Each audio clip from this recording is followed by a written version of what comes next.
Parlamenti jep nesër vulën finale buxhetit dhe taksave, të cilat do të jenë në fuqi për vitin 2026. Ky buxhet dhe këto taksa nuk janë për qytetarët shqiptar, nuk janë për shumicën e shqiptarëve dhe besoj me kohë kemi shpjeguar se pse ky buxhet nuk është në shërbim të shumicës.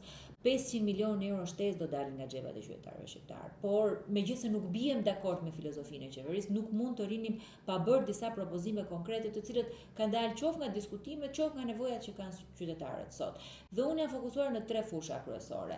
Do të ketë një rritje të përgjithshme të tatimit mbi të ardhurat personale dhe sigurimet shoqërore si efekti rritjes pagës minimale për të gjithë të punësuarit. Janë para që shkojnë në shtet, nuk quhet rritje pagash, rritje pagës minimale. Për këtë arsye, një amendament i veçantë që të mos llogariten tatimet nga paga 30.000 lekë, po të llogariten nga paga 50.000 lekë. Një amendament i dytë për të mbështetur prodhimin artizanal vendas të birrës me reduktimin e akcizës dhe të TVSH-s dhe një amendament i tretë për paqen fiskale, për amnistin fiskale në fakt, për të përpjekur për të vendosur pak rregullsi në të gjithë këtë rrëmujën e madhe që qeveria ka krijuar me këtë propozim ligjor dhe për të bërë të mundur që kompanitë të cilat kanë monopole, që janë offshore, kompani që kanë kontrata koncesionare, PPP, ato që kanë marrë tendera nga shteti, ato që janë subjekte të SPAK-ut, ato që akuzohen për evazion fiskal, të paktën të mos përfitojnë nga kjo paqe fiskale.